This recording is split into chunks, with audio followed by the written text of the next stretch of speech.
Hello and welcome to Spire Adda. आज वाली video में मैं सिर्फ बोलूंगा, कल वाली वीडियो में यही चीजें लिखी हुई आएंगी। आज आप सिर्फ सुनो, आराम से ईयरफोन डालो, वीडियो को 360 पिक्सल में करो, जूम करके देखो वीडियो को। सारा कुछ मैं क्लियर करूंगा आज, आपका लिखना नहीं है। देखो, हमने पढ़ा था इमेज में सबसे छोटा यूनिट डॉट पिच होता है। याद है ना आपको, एमसीक्यू में भी हमने पढ़ा था डॉट पिच सबसे छोटा यूनिट होता है। आज मैं आपको बताऊंगा मेमोरी में सबसे छोटा यूनिट क्या होता है। देखो, ये मैंने एक कंप्यूटर जो है वो या तो 0 समझता है या 1 समझता है, यानी कि 0 या 1, इसको बोलते हैं बाइनरी। ठीक है, अगर मैं लिखता हूं 0, इसको कंप्यूटर की दुनिया में बोलते हैं 1 बिट। क्या बोलते हैं? 1 बिट। अगर मैं लिखता हूं फिर से 0, इसको कंप्यूटर की दुनिया में बोलेंगे 2 बिट। अगर मैं लिखता हूं 1, ये भी है 1 बिट, फिर से 1, ये भी है 1 बिट, 0 हो गए टोटल 3 बिट, फिर 1 4 बिट। तो ऐसे 0 या 1 को क्या बोलते हैं? बिट बोलते हैं। पेपर में आता है स्मॉलेस्ट मेमोरी यूनिट। 0 और 1 को क्या बोलते हैं? 1 बिट। इसको बाइनरी डिजिट भी बोलते हैं। ये डी है, गलती से हो गया, ये डी है ये। तो 0 और 1 को क्या बोलते हैं? 0 और 1 को बोलते हैं 1 बिट बोलते हैं। तो ये डिजिट है, दिस इज डी। ठीक है, चलो अब चलते आगे। 0 और 1 को क्या बोलते हैं? 1 बिट बोलते हैं। बताओ सबसे छोटा मेमोरी यूनिट कौन सा होता है? तो सबसे छोटा मेमोरी यूनिट होता है बिट। अब 4 बिट मिलते हैं तो इसको एक निब्बल बोलते हैं। 4 बिट को क्या बोलते हैं? एक निब्बल। अगर आपने इससे पहले कंप्यूटर नहीं पढ़ा तो आप सोच रहे होंगे सर ये निब्बल तो हमने पहली बार सुना है। अगर पहले सुना है तो यह कैसे हो सकता है? 4 बिट जुड़ के एक निब्बल बनता है। उसी तरह कंप्यूटर टेक्नोलॉजी में भी 4 बिट को, यानी कि 1 2 3 4, इसको बोलते हैं एक निब्बल। 12 केले 1 डजन, 12 अंडे 1 दर्जन। उसी तरह 4 बिट एक निब्बल। 8 बिट जुड़ते हैं तो उसको बोलते हैं एक बाइट। 8 बिट को क्या बोलते हैं? 1 बाइट। इसमें से पेपर में आता, बताओ सबसे छोटा मेमोरी यूनिट क्या है? तो सबसे छोटा बिट। कभी कभार ढेर सारे दिए होते हैं और पूछा जाता है इनमें से सबसे छोटा क्या है? तो इनमें से सबसे छोटा क्या होगा? बिट। इनमें सबसे छोटा क्या होगा? ऐसे से करके आएगा। अब देखो आगे, 8 बिट जुड़ते हैं तो बनता है 1 बाइट। 1024 बिट जुड़ते हैं तो उसको बोलते हैं 1 किलो बाइट। देखो, ये कैपिटल के है, कैपिटल बी, इसको बोलते हैं किलो बाइट। कैपिटल के, स्मॉल बी, इसको बोलते हैं किलो बिट। ये बड़ा होता है, जो ऊपर मैंने लिखा है ये बड़ा होता है। This is bigger and this is smaller. कभी कभार ये भी पेपर में आता है। तो 1024 बाइट कैपिटल बी लिखा हुआ है, जुड़ के बनते 1 किलो बाइट, ये भी कैपिटल में है।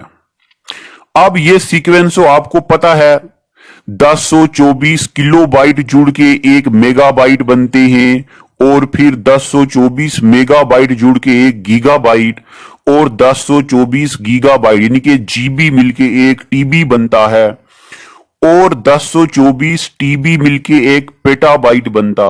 1024 पेटाबाइट जुड़ के 1 एक्साबाइट बनता। 1024 एक्साबाइट जुड़ के 1 जीटाबाइट बनता। पीटा, एक्सा, जीटा, योटा, और 1024 जीटा बाइट जुड़ के बनता 1 योटा बाइट, और 1024 योटा बाइट जुड़ के बनता 1 ब्रोंटो बाइट, और 1024 ब्रोंटो बाइट मिलके बनता 1 geopbyte. And this is largest memory unit. ठीक है, ये टेबल आप, अब यहां पे मेमोरी खत्म नहीं होती है, अभी इसमें बहुत वक्त लगेगा हमें। देखो, अभी हमने ये पढ़ा, मेमोरी यूनिट में ये सारी चीजें पढ़ी।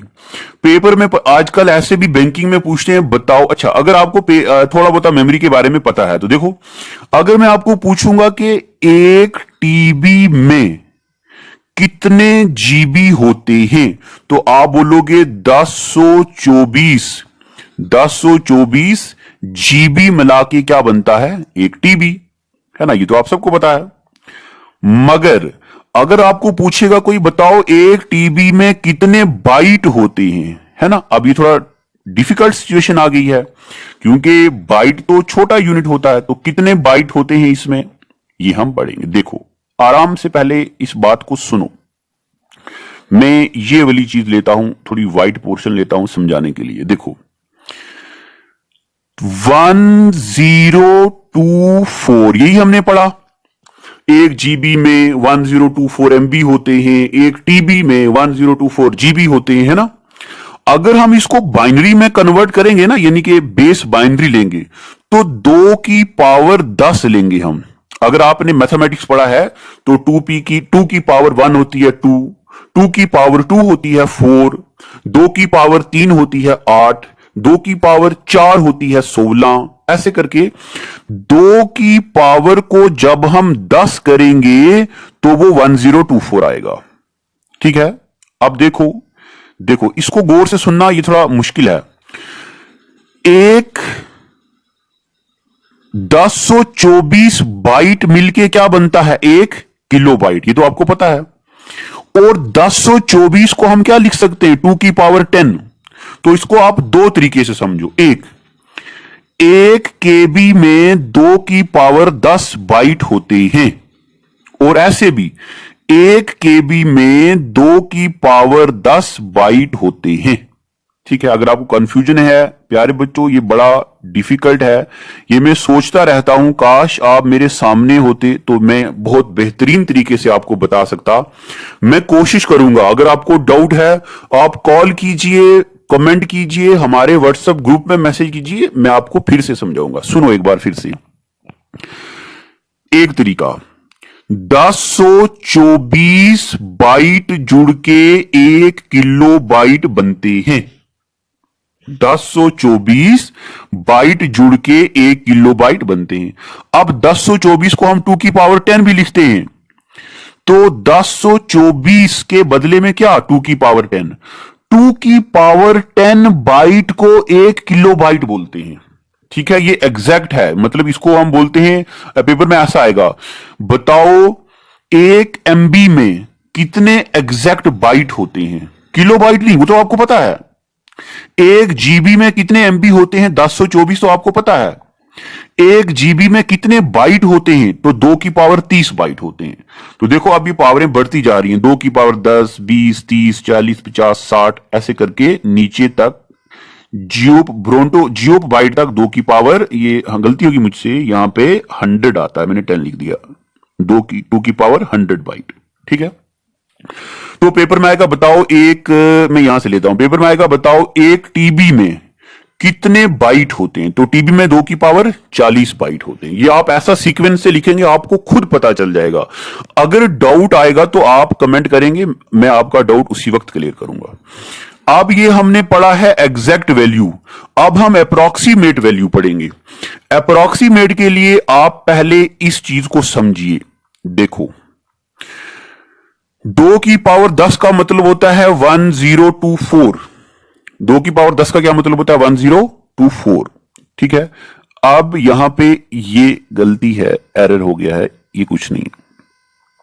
यहां देखो, अब हमने पहले 2 की पावर लिखी थी, अब हम पावर लिखेंगे 10 की। तो 1024, अगर हम 10 की पावर 3 करें तो 10 की पावर 3 क्या होता है, 1000। तो ये 1024 1000 से बड़ा है। अगर हम 10 की पावर 4 लिखें तो ये इससे छोटा है। तो हमें 10 की पावर वो लेनी है ताकि इस नंबर से छोटा आए। तो 10 की पावर 3 सिलेक्ट होगा। देखो अब अगर पेपर में आएगा, बताओ 1 KB में अप्रोक्सीमेटली कितने बाइट होते हैं, तो 10 की पावर 3 होते हैं अप्रोक्सीमेटली। एग्जैक्ट कितने होते हैं, 2 की पावर 10। 1 मेगाबाइट में अप्रोक्सीमेटली कितने बाइट होते हैं, 10 की पावर 6। एक जीबी में कितने होते हैं? 10 की पावर 9। अब आपको मैं बताऊं, पूरे कंप्यूटर सिस्टम का सबसे मुश्किल टॉपिक आज हम पढ़ रहे हैं। अगर ये टॉपिक आपको 60 to 70% समझ आ गया तो बेहतरीन, अगर नहीं आया तो बहुत जल्दी मैं लाइव बोर्ड पे ये टॉपिक पढ़ाऊंगा। आप लाइव होंगे, उसी वक्त आप सवाल पूछेंगे। हमारी वेबसाइट में काम कंप्लीट हो गया है तो उस पे हम ये डायरेक्ट लाइव पढ़ेंगे। बट कोशिश यहां कीजिए, मुझे तो बहुत डिफिकल्ट लग रहा है कि मैं यहां आपको ऐसे समझा पा रहा हूं, बट कोशिश कर रहा हूं। तो देखो, ये 2 की पावर 10, 20, 30, 40 ये एग्जैक्ट है। ये 10 की पावर 3, 6, 9, 3 नंबर बढ़ रहे हैं। ठीक है, इनको अलग से याद करना, इनको अलग से एक बार लिखना, आपको खुद पता चल जाएगा। अब देखो, उसके बाद अगर वो आपको समझ आ गया तो इस पोर्शन को आराम से सुनते जाओ। अब मैं इस पोर्शन के बारे में सब कुछ बोलने वाला हूं। जो बातें मैं बोलूंगा लिखने की जरूरत नहीं है। कल लिखा हुआ टॉपिक आएगा, डिटेल एक्सप्रेस्ड होगा, वो एक्सप्लेन्ड होगा टॉपिक। यहां से शुरू करते हैं मेमोरी से। मेमोरी होता है स्टोरेज डिवाइस। मेमोरी क्या होता है? स्टोरेज। ठीक है, यहां तक।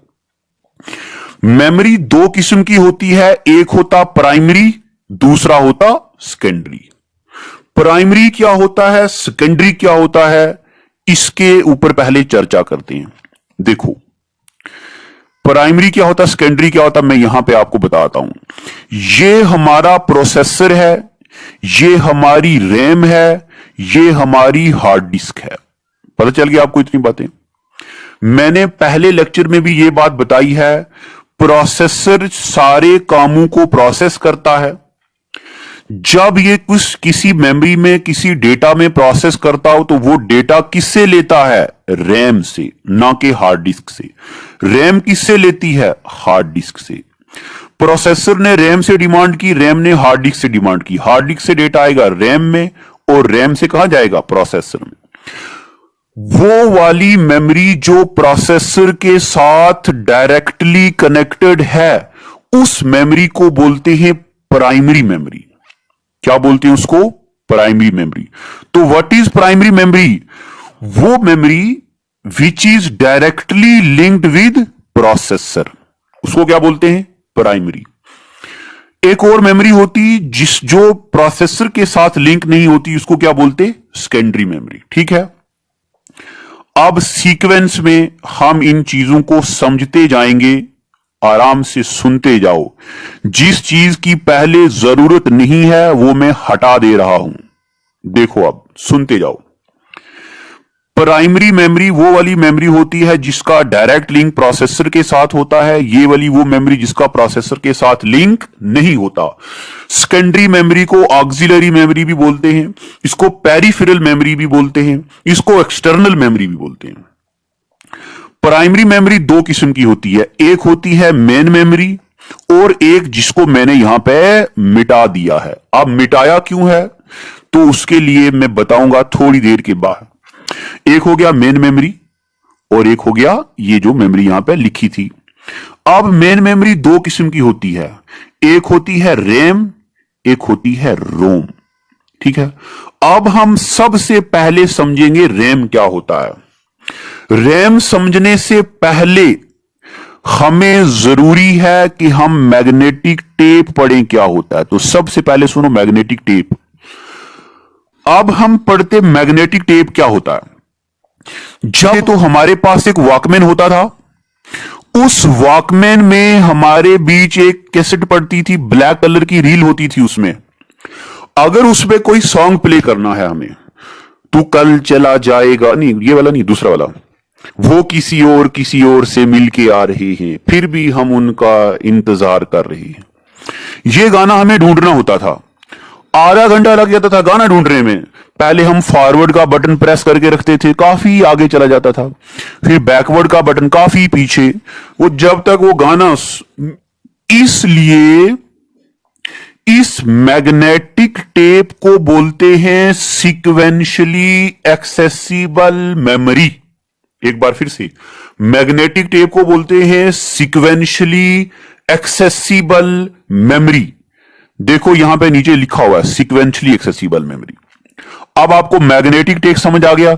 अगर आपको मैग्नेटिक टेप समझ आ गया तो रैम अभी तुरंत समझ आ जाएगी।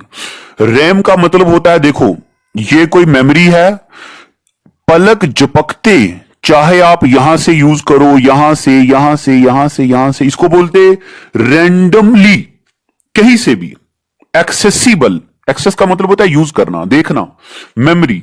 तो रैम का मतलब होता है रैंडमली, ये होता है सीक्वेंशली। तेज कौन सी होगी? रैम। ठीक है यहां तक। अब रैम दो किस्म की होती है, एक होता है स्टैटिक रैम, एक होता है डायनेमिक रैम। इन दोनों में से बहुत ज्यादा सवाल आते हैं, ये हम पढ़ेंगे कल, लिखा हुआ आएगा तो फिर आपको ज्यादा समझ आएगा। तो अभी तक हमने क्या क्या पढ़ा है सुनो। क्या आपको मैग्नेटिक टेप समझ आ गया? बहुत अच्छा।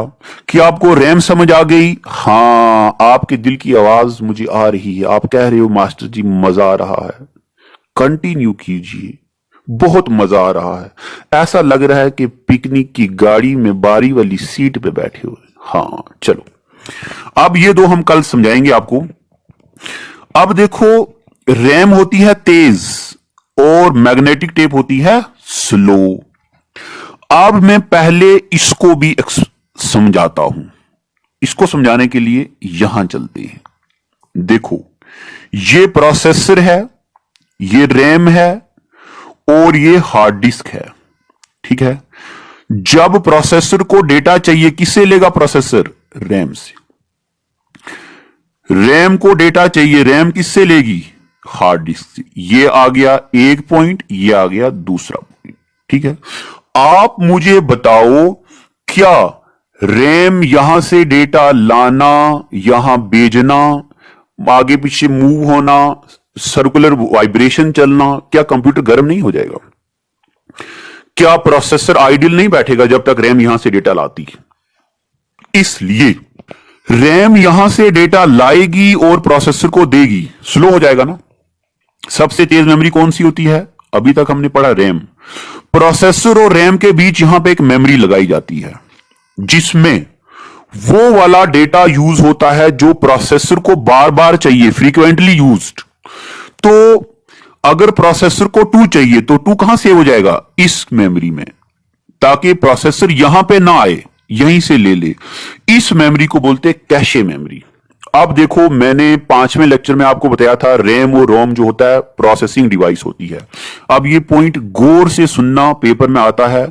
रैम में वो वाला डेटा होता है जिसमें प्रोसेसर अभी काम कर रहा हो, इसको बोलते currently executable data. Currently executable data किसमें होता है? रैम में। और कैशे मेमोरी में वो डेटा होता है जो फ्रीक्वेंटली यूज्ड हो, बार बार यूज हो। हमें यहां पे बार बार यूज होने वाला डेटा किसमें रहेगा? कैशे मेमोरी में। इतनी बातें पता चल गई आपको। अब मैं एक बार यहां पे आपको फिर से बताता हूं। मेमोरी स्टोरेज डिवाइस, मेमोरी में प्राइमरी मेमोरी जो प्रोसेसर के साथ लिंक, सेकेंडरी मेमोरी जो प्रोसेसर के साथ लिंक नहीं होती। प्राइमरी मेमोरी दो किस्म की होती है, एक होती कैशे मेमोरी, एक होती मेन मेमोरी। कैशे मेमोरी में वो डेटा होता है जो फ्रीक्वेंटली यूज्ड, बार बार यूज होने वाला डेटा। ठीक है। अब ये रजिस्टर क्या होता है अभी भूल जाओ, कल पढ़ेंगे। कैशे मेमोरी में बार बार सेव होने, बार बार यूज होने वाला डेटा। रैम में करंटली एग्जीक्यूट होने वाला डेटा। रैम दो किस्म की होती है, कल पढ़ेंगे। अब मेन मेमोरी में होता है एक तो रैम, एक होता है रोम। रोम का मतलब होता है रीड ऑनली मेमोरी, जिसमें हम डेटा को सिर्फ क्या करेंगे? रीड करेंगे बस, यानी कि कॉपी नहीं करेंगे। एडिट, मॉडिफाई, डिलीट इसको नहीं कर सकते।